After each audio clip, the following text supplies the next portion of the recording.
Today I wanted to talk about something a little bit personal with my own big fat Mormon wedding and the things that I wish I had done differently and not done at all. I grew up Mormon. Getting married is a big deal, and there is very specific ways that Mormon people get married. My name is Katie. I'm a wedding planning coach. I help couples cut stress with wedding planning, deal with emotional stress, and most importantly, plan fun and authentic weddings so that at the end of their wedding, they have zero post-wedding regrets. For me, I wish I would have had somebody to coach me through the ins and outs of wedding planning so that I wouldn't have to spend months and years regretting a lot of things that happened at my wedding. So let's talk about it. Number one, I wish that I would have focused on more of the celebration rather than making it a performance or a production. There's a lot of pressure when you grow up in the LDS church or any high demand religion to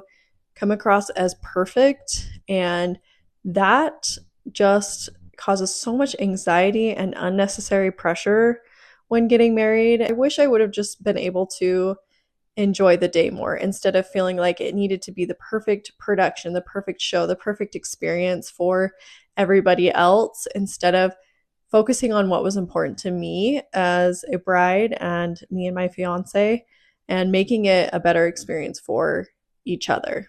Number two is I wish I would have carefully curated the guest list. If you've seen the LDS temples, not everybody can go in. You have to have a recommend. It's like Costco. You have to have a membership to get in. And with that, I didn't think it would be an issue, but it was a couple that showed up. I had thought that the girl had had a relationship with my husband previous to us dating. Basically, I'm walking into the room where we're getting married, and they're sitting there, and I'm like, why in the world is she here? My stomach kind of dropped, and it immediately ruined the good feelings. Like, I couldn't focus on anything else except for why was my husband's ex-girlfriend at our wedding?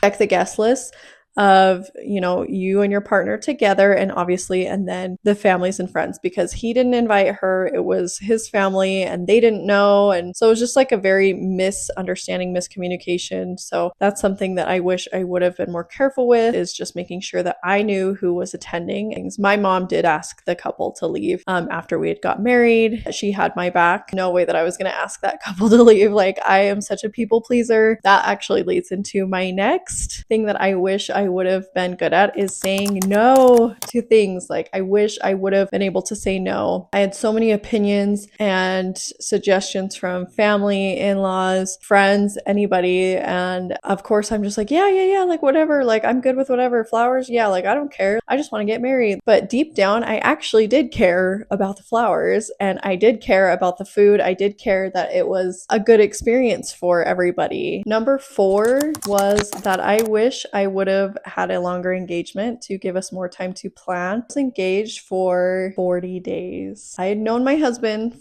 since high school, and we had dated, and we wrote each other through our missions because we both did the mission thing. And then I got home from my mission in March, and we dated until September 29th.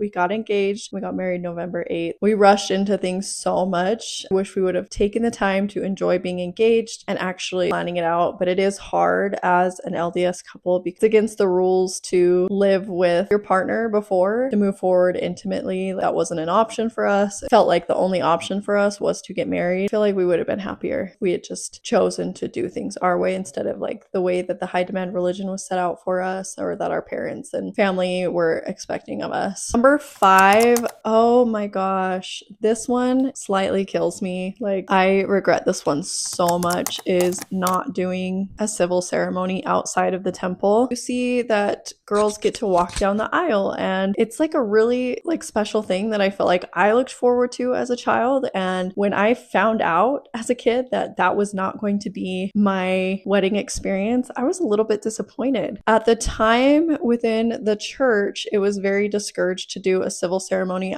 Even in one of my BYU classes, one of the professors stated that doing a civil ceremony in addition to your temple sealing sibling was like mocking the temple ceremony. And now it's like encouraged. And I wish I would have done that. I wish I would have had the chance to walk down the aisle towards my future husband and just like be able to see all my family and friends, because out of the 6 of us, one sibling was able to come witness me be married. Even if it's just small like ceremonies, only take like 10 or 15 minutes. So it's totally worth it to go ahead and just do that in addition to your temple sealing, especially because it's more inclusive too. And it wasn't just my siblings that weren't able to come in, but my husband's siblings and cousins and family. We both had people that were not allowed to go in to see us get married because they didn't meet the qualifications of being a temple recommend holder to go and having that Costco membership, the temple recommend. It's kind of unfortunate that I feel like, you know, we're celebrating family, we're celebrating a new family beginning, but we're not allowing like the people that we've invited. Like it's just kind of exclusive. I wish I would have done that. And that is something I highly recommend for any LDS brides getting married, is to do a ceremony in addition to your temple sealing. Number 6 is kind of like a weird one. I don't think I addressed my guests like one time the entire time. My husband did a speech and stuff, but I felt like I should have said things. I should have got up and welcomed the guest, thanked my family, but like I literally just sat in a chair while my husband gave like this silly speech. And I wanted to speak at my wedding. I feel like that was something that I missed out on. Maybe it's like an attention thing. My husband shared a video. He gave a speech about how we got engaged. I just wanted to participate a little bit more in that. So that's something that I regret also, is not participating.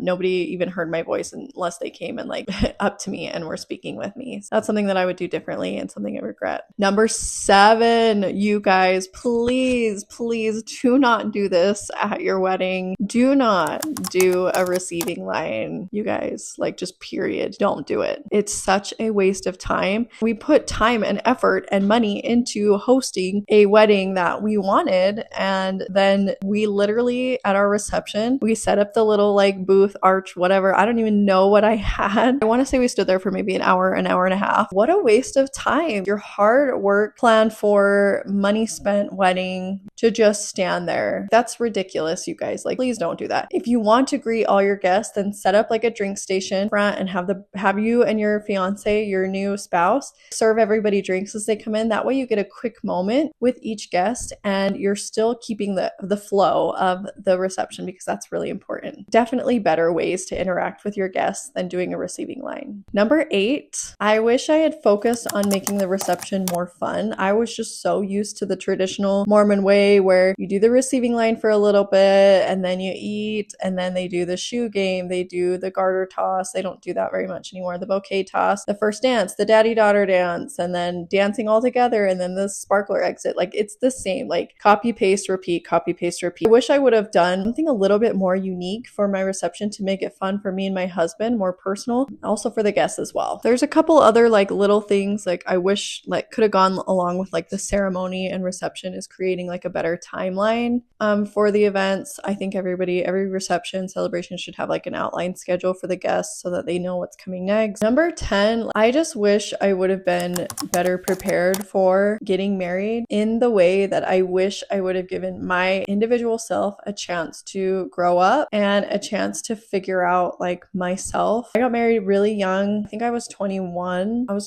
Just got home from my mission and jumped right into dating my future husband and working and school, and feel like I missed out on a lot of good experiences I could have had as a single woman, and just figuring out who I was as a person. I think that's so huge. I think that would have helped me in just the whole wedding planning process, just because I would have hopefully have learned how to say no, stick up for myself. Wish I would have learned more about like my hormones and my cycle. That's just kind of like stuff that's not really talked about, but stuff that has like really deeply affected me. And I wish I would have learned how to communicate better and have an argument with a person in a healthy way. You just don't really know how to do, like you're kind of just, you jump right into it in marriage. I just wish that I would have been better equipped, like mentally, physically, emotionally, and spiritually. Just like ones that grew up in a high demand religion, but just in general, I think it's so important to know yourself first. So I created this guide. It's called the Pre-Wedding Glow Up, and it basically helps you as an individual learn who your best self is and learn who you want to be before you get to the altar, before you get married, so that you can show up as a confident version of yourself and make decisions and have healthy routines and habits already set in place. So when you get married, it's not even a question of like, oh, do I do do this with my husband? Do I do, like, you already know what you're going to do. You don't need to get married to feel whole or fulfilled. Having a spouse, a partner, is just like the icing on the cake. If you want this guide, I will put the link below. There's workout plans, meal plans, meditation, self-care plans, and just resources to help you be the best person that you possibly can before you get married. Those are my top 10 things that I wish I had done differently about my Big Fat Mormon wedding. If you also had a Big Fat Mormon wedding, I would love to know your experience. You can share your comments below. Thank you so much for watching. I'll see you guys next week.